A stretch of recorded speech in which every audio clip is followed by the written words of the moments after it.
all those cameras. All those cameras. Every stop, I got all these cameras. This never happened to Obama. This never happened to Bush. This didn't happen. They just follow. They're dying to see us make a little bit of a mistake. They analyze every word. They say, did he say that? Could it have been? Did he say something positive about Russia? I think he loves Russia. President Trump speaking in Illinois yesterday after first traveling to Iowa. The trip comes as new polling from 3 Midwest states shows the president's approval rating at 36% in Michigan, 38% in Minnesota, and 36% in Wisconsin. Asked if the president deserves re-election, about 3 in 10 in all 3 states say yes, 3 in 10. But about 6 in 10 say no, he does not deserve re-election. Joining us now, Democratic Senator Tina Smith, who was appointed to her seat in Minnesota earlier this year, will face voters in a November special election to fill out former Senator Al Franken's term. Senator, it's great to have you with us. Thanks so much. Thanks. It's great to be here. We're looking at your most recent polling, has a 14-point spread for you. As you go across the state of Minnesota, we talk so much here about the Russia, the Mueller investigation. What's top of mind for voters in your state? Well, I'll tell you right now, trade is top of mind, and these tariffs and the impact of tariffs on Minnesota farm country is what everybody is talking about. Is it killing them? Is it killing your farmers? You know, I was talking with somebody the other day. I was talking to a farmer in the southwestern part of the state, the south central part of the state, and he said, look around, you can see a mile in every direction. We've just lost over $100,000 just in the last month by the falling prices. And, you know, this is happening on top of prices that have been low for several years. And they're starting to creep up a little bit, and then with all of these tariffs, they're crashing again, both beans and corn. Are these people that you're talking to, do they blame the president for what's happening? Well, you know, what they're saying is this is, you know, we're collateral damage in this trade dispute that he has, you know, they realize that he's the one who's sort of behind it.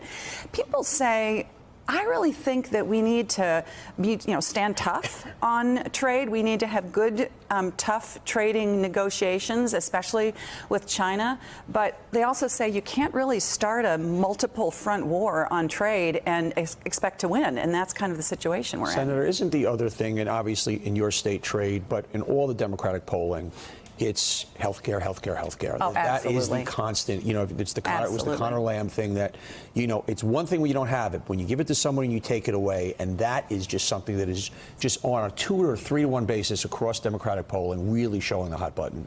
People are just freaked out by what's going on, especially with the high cost of prescription drugs. I talked to this woman in Minnesota whose daughter has type 1 diabetes, and she lays out the 5 insulin pens that she got. She traveled around the world, and they're exactly the same manufacturer, exactly the same product. This one she bought in Greece for like $12. This one she bought in Canada for like $14, and this one she bought in St. Paul, Minnesota for $140. And she's going, why is this? I can't, you know, how am I going to afford this? And so do you have a proposal to help her afford it, to bring that price down? Well, I have a couple of proposals. One of them is to say, boy, you know, there's this loophole that allows the big drug companies to basically pay the generic drug companies to keep their lower cost products off the market.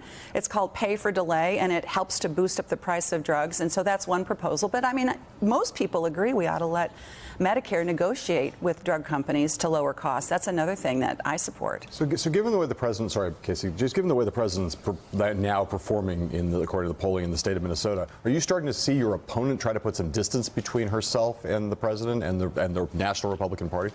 Well, my opponent in the general election gives Donald Trump an A. Right. And so, you know, now she's trying to distance herself a little bit, but I think actions are going to speak louder than words.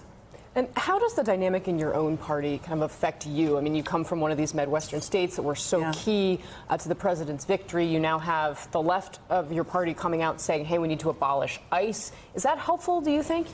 You know, Minnesotans are pretty practical people. They like to solve problems. They don't want to have a big, you know, they don't want us to come to Washington and light our hair on fire. They want us to figure things out. And so some of the most kind of left-wing stuff. You know, there are people in Minnesota who really believe that, but mostly people are trying to find, you know, So they what would you find say to common your ground. colleagues who are out there pushing that kind of a message? Well, I Should mean, they I think knock it off? everything works in things work differently in different states. In Minnesota, people care a lot about immigration, but they also understand that we have to have border security. You have to have both of those things, and we have to have some immigration enforcement. So one of the things you're going to have to vote on, likely, is the Supreme Court nomination of Brett Kavanaugh. You've been highly critical of him. We had Dick Durbin on, I think, a little over a week ago. He refused to say whether or not Senate Democrats should refuse or should call for refusing to vote on Kavanaugh's nomination until Bob Mueller produces his findings, which is something that I know Senator Cory Booker has said. Wait until Bob Mueller comes back with his findings, then we can consider a Supreme Court nomination. Who's right in that situation? Is Cory right, or is Senator Dick Durbin right? Well, I think the most important thing is that we get all of the information out on the table, and I don't think we should be rushed into that. That's exactly what we did with Sotomayor, right? Justice Sotomayor. We have to get all that information, and there are volumes and volumes of information. We shouldn't rush through that. We don't know what's in that bunch of data, and that's what I think we ought to do. Are you considering voting against or voting for Kavanaugh? I have said that I don't see how I could possibly vote for him. This is a person who was picked from this special list put together by very ideological, partisan groups, and he's guaranteed to vote to support things that I just think are wrong for America. So if you've already made up your mind, I mean, one criticism Republicans have is, hey, Democrats are, you know, they're saying that we need to see documents, but most of them already know how they're going to vote. So what does it matter? Well, there's a lot of people who haven't decided how to vote, and we don't know what are in all those materials. And I think we should be able to see all of it. And then he should answer questions. That's the big problem, right? These candidates, these judges looking for confirmation, don't really answer any questions anymore about how they're going to vote. Senator Booker said to support Judge Kavanaugh is to, quote, be complicit in evil. Do you believe that's true? I think that he would interpret the Constitution in a way that I totally would disagree with. But is he evil? I can't say that he's evil, but I think that some of the impacts of his decisions would have great harm to the American people. One of your colleagues, Sam Stein's Daily Beast, reporting today that Senator Claire McCaskill was hacked by Russians, an unsuccessful hack, she says. What level of concern do senators like you and your colleagues up on Capitol have about these attacks coming from Russia in the 2018 midterms? Well, this is, I think, the core issue in front of us, right? We have our president who stands next to Vladimir Putin and says, I trust him just as much as I trust our intelligence community.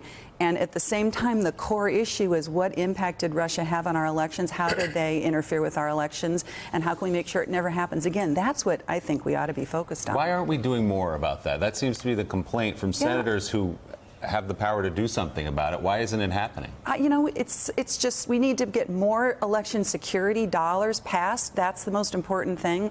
This midterm election is less than 4 months away, and it's the core principle of our democracy that those elections are going to be fair. One small thing you could do is collectively all the senators could enter into a pact saying we will never use in ads or debates or anything else material that was the product of a hack. Yeah. Mm-hmm. Have you entertained the idea of doing that with your opponent? Have you suggested or are there talks? If information was hacked about your opponent that was helpful to you in your re-election, I think that's a really great point. I think that's would you use it in an ad, though? Or would you pledge not to use that in an ad? I think I would. I don't know. I think that would be wrong to use that in an ad. As you talked earlier, Sam, it's very hard to put information back in a bottle, though. You know, one of the problems today with the fake news is none of us remember where we got our last piece of information from. So that's a idealistically great approach, but I don't think it will be practical in real life. So I'm an idealist, so that's perfect. Senator Tina Smith of Minnesota, as you point out, not running for re-election, but for election because That's you were right. appointed to your seat. Thanks for being with us this morning. Thanks very much. Thanks for checking out MSNBC on YouTube, and make sure you subscribe to stay up to date on the day's biggest stories. And you can click on any of the videos around us to watch more from Morning Joe and MSNBC. Thanks so much for watching.